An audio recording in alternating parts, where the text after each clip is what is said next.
Welcome. This video discusses summarizing center and spread for numeric variables. We're at the point where we are summarizing our data and trying to extract meaningful information from it. So remember that we have these two major types of variables. We have categorical variables, where the values of that thing represent a category or label, and then numeric variables, where you have a number where math can be performed and it makes sense. What we're going to try to talk about here is how do we describe the distribution of a numeric variable using numbers. So how do I tell you a little bit about where and how we observe numeric variables using numbers? And so the main things that we're going to try to describe about a numeric variable are shape, center, and spread. Now, shape is best left to graphs because you want to sort of look at the entire distribution and see maybe, is it unimodal, bimodal, that kind of thing. That's best left to graphs, but we can certainly summarize the center of the distribution with a number, and we can summarize the spread of the distribution with a number. And so we'll look at how to do that in this video. Now, sometimes we're going to have two numeric variables, and we're going to want to say, hey, how related are these variables? What kind of summaries can I get looking at these two numeric variables together? And so in terms of the shape, how things are related, again, best left to plots. We'll look at scatter plots between two numeric variables later. But in terms of summarizing that relationship using numbers, we tend to use covariance and correlation as a measure of the linear association between variables. So that's what we're going to look at. Single variables, center and spread. Two variables, we're going to look at the linear relationship. But not only that, we're also going to look at how to do these same types of summary measures across different groups, which will allow us to say compare different groups and how their distributions are located, how they're spread out, that kind of thing. Let's start with measures of center. Most people have heard of the mean and median. So if you want to get the mean from a data set, there's a function called mean, which is fantastic. And if you want to get the median, there's a function called median. So the mean is just the average of the data points. You sum up all the values and you divide by how many you had. How we use the mean function, we just give it the column of data that we want to look at, and it will find the sample mean for that. However, sometimes there are missing values. Remember that an NA, capital N, capital A, this is the missing value indicator in R. And so a lot of these functions that we look at that try to summarize data, when there's an NA in there, when there's a missing value, they're going to return a missing value because they're saying, hey, I'm summing up all these values. I have a missing value. I don't know how to sum a missing value with the rest of these. So I'm going to return you a missing value because I don't know what to do. However, a lot of times what we want to do is just look at the data that we have, throw out those missings, and say find the sample mean. So in this case, there are different arguments you can give, such as na.rm equals true. So this says NA's remove equal true. So if we put na.rm equal true, we're going to get rid of the missing values and then find the sample mean of the rest of the data. Similarly with the median, we just give it the column of interest, and that same argument applies here. na.rm equal true will remove any missing values. The median is just the value in the middle of the data set if you had ordered all of the observations from smallest to largest.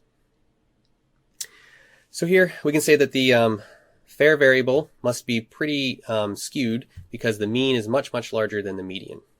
And over here with the age variable, the mean and median are pretty similar, so that distribution is probably roughly symmetric, or at least close to it.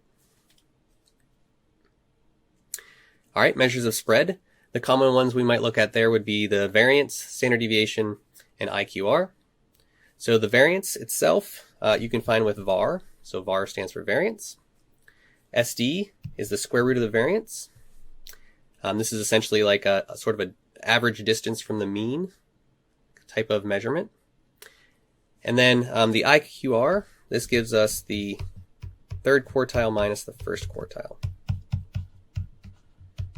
And so this is the median of the upper half of the data.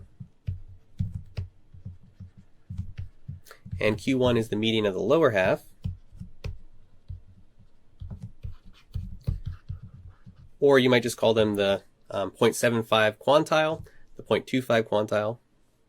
A quantile is just a value that has a certain percentage of the distribution to the left of it, or certain proportion of the distribution to the left of it. So Q1 is the 0.25 quantile,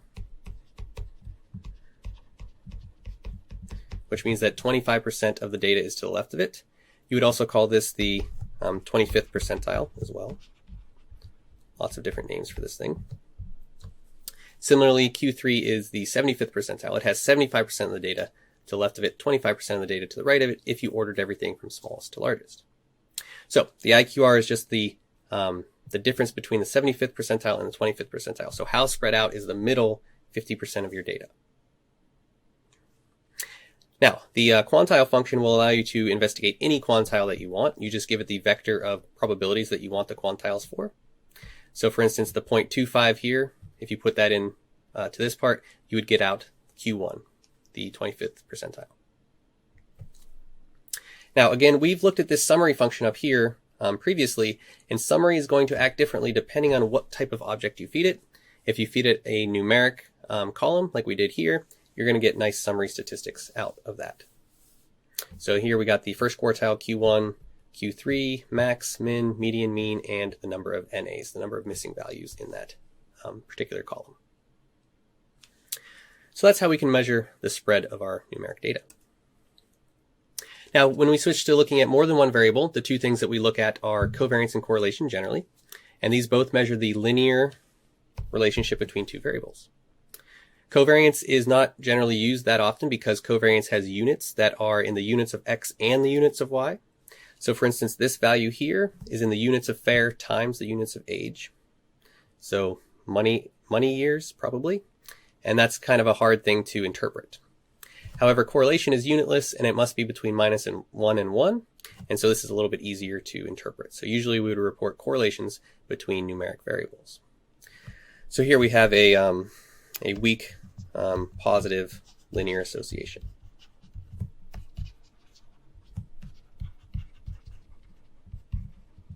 And the way that you use these functions, it's very similar to how we used mean, median, SD, all of those, except now we need to give it two different columns that we want to look at together. So fair and age. Over here, rather than using na.rm equal true, so this is not valid here. Instead, what you need to use is this use argument. So if we use complete.obs, what it's going to do is remove any observations that are missing either fair or age. So it's just going to use the complete observations, the ones that where all of the observations for these two variables are available. So this is a little bit annoying that you have to change which option you're using there, but for correlation and covariance, you do need to switch to this use argument. All right, so that's not very difficult, right? We're just going to use these basic functions to summarize our distribution. But of course, where things get interesting are whenever we want to compare subgroups of our data. So I have this categorical variable, and I want to see, hey, do the distributions differ across this variable? What we might want to do, for instance, would be look at the fair summary. So fair is a numeric variable, but we want to look at it across the survival status variable, which was categorical 0 or 1, either survived of 1 or didn't survive of 0. How do we get these summaries across groups? Well, we've seen the use of this group by before. So group by is going to associate groups with your tibble. And then if you use this summarize function, any summaries that you create using it will then respect that grouping. So it gives a very easy way to get summaries across groups. And this is also a way to sort of stay in the tidyverse as much as possible. So here's an example of getting the summaries for the fair variable across the survival status variable. Take the Titanic data set and then group it by survived. So we're going to create this grouping attribute, 0 or 1, those different groups. And then summarize, and you can use an S or a Z, doesn't matter which one. Then summarize or create new variables. And just like with mutate, we just list out what the variables are separated by commas. So we're going to do summarize. We're going to create a new variable called AVG or average, which is the mean of the fair variable where we are removing the NA values. Same thing with median and variance. So what that's going to do is now summarize this Titanic data set, the fair variable for every survived group. So with survived, there were 3 categories, 0, 1, and then there were a couple missing values. So what it does is it tries to summarize those variables across those groups. Great, so now what we can do is really compare those people that survived. They certainly on average, paid a lot more than those that did not survive. So it looks like perhaps the richer people survived the boat, which makes some sense, right? They probably got off first, and the other people, if you've seen the movie, didn't turn out well for them. Now, we might not want to include that NA column or that NA row of survived. And so one thing that you can do is use the drop NA function from tidyr. So remember, this notation is tidyr : drop NA. This says from the tidyr package, use the drop NA function. And what you can do is just put whatever variables you want in there, and it will remove any rows that have an NA for that variable. So we're removing all the NAs from the survive variable from the Titanic data before we do the summarizations. And so now when it does the grouping, there are only two groups, 0 and 1. There's no NA group to speak of. We can do this for multiple categorical variables, which is kind of nice. All we need to do is specify extra variables in our group by. In this case, we're going to group by survived and embarked. I'm also going to drop any NAs that existed in the embarked rows. And now I'm going to summarize the mean, median, and variance of the fare. And now we can easily compare across these different groups.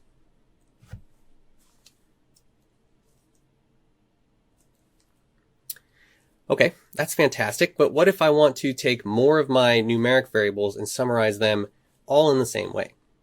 Well, there's a great function from dplyr called across that's going to allow us to do that. We're going to use the same kind of code up here. So Titanic data, drop any NAs from the survived row, group it by survived. But now I'm going to summarize, and I'm going to use this across function in here. And so I can do across and say I want to apply or take the mean function and apply it across all of the columns listed here. So I'm going to apply it across the age column and the fare column. Okay. So this is saying apply this function to these columns. And then what you can do is give any additional arguments to the function that you're passing here, or functions you're passing here, past this last comma. So any additional arguments can go here.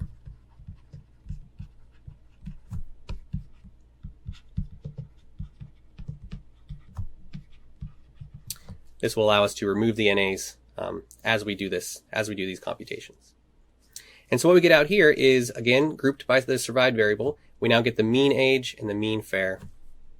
So a little bit faster way to do this kind of thing, especially if you want to apply it to lots and lots of numeric columns. You might say, well, how could I do this for every numeric column? What if I want to find the mean of each one of these columns? Well, that's not hard to do. There's this where function that you can use and say, I want to take the mean function and apply it across all columns where the column is a double column. So it's a numeric column, if you will. So remember that this is a logical function that tests whether or not something is a double variable, so whether or not it is numeric, double point precision kind of variable. And what that's going to do is any variable that was labeled as double, right, all of these are now being summarized with the mean across these two groups. And so that's really, really nice, really quick way to do this kind of summarization. All right, let's jump into R and analyze some data ourselves. All right, welcome back to R here. We are dealing with this cancer data set. Let's go ahead and remember what some of these variables are. So this is information about tumors, breast cancer tumors for different women. And so we have variables like age, menopause status, and then we looked at grade, which we treated as categorical as well before. We had other things such as the hormone, whether or not they had hormones in their treatment. So what we might want to do would be summarize some of these numeric variables like tumor size and compare them across these different groups like the menopause group, hormone group, those ones. So let's go down here and do some numeric summaries.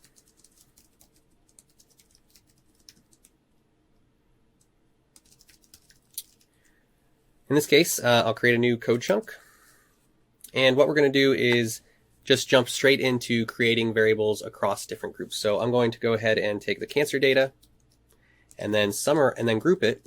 So we're going to group by, let's group it by the meno variable and the hormone variable. Hormone. And then what we're going to do is summarize it. We're going to create some new variables.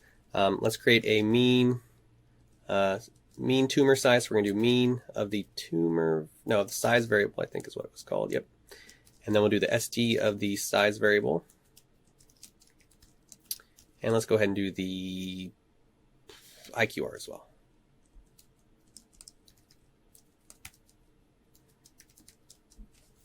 And let's run that. And so now we can see that we get the combinations of our groups. So postmenopausal, premenopausal with the hormone indicator. And then we get the mean tumor size, standard deviation, and IQR of the tumor size across those groups. And this allows us to easily compare. So for those that had no hormones in their treatment, their mean tumor size, whether they were post or premenopausal, looks like it's about the same. But then those that were premenopausal, oh, sorry, I said that. Yeah, so no, that's right. And then those that had the hormone when they're pre or post, it looks like they had bigger tumors on average when they were premenopausal than they were post. So that's a little bit of an interesting and useful insight that you could investigate a little bit further. We could also do some correlation. And remember, that's very easy to do as well. We're just going to use that core function. And let's go ahead and apply it across these groups as well. So I'll pull that same code chunk down. And now whenever I get into my summarize, I'm going to summarize the size variable. Well, sorry, I'm going to create a correlation variable. I'm going to do core of size and age. Let's go ahead and run that. And now we can see the correlation between the age of people and the size of their tumors across these different groups. Doesn't look like for most of them there's much of a correlation, except perhaps the postmenopausal and hormone group. So that's how we can summarize our data, right? First thing we need to do is understand the type of data I have. Do I have numeric data? Do I have categorical data? Our goal, whichever case it is to describe the distribution of that variable or those variables together. And so numerically, we looked at a number of different things like contingency tables and then summary statistics that summarize the center and spread mainly of our variables.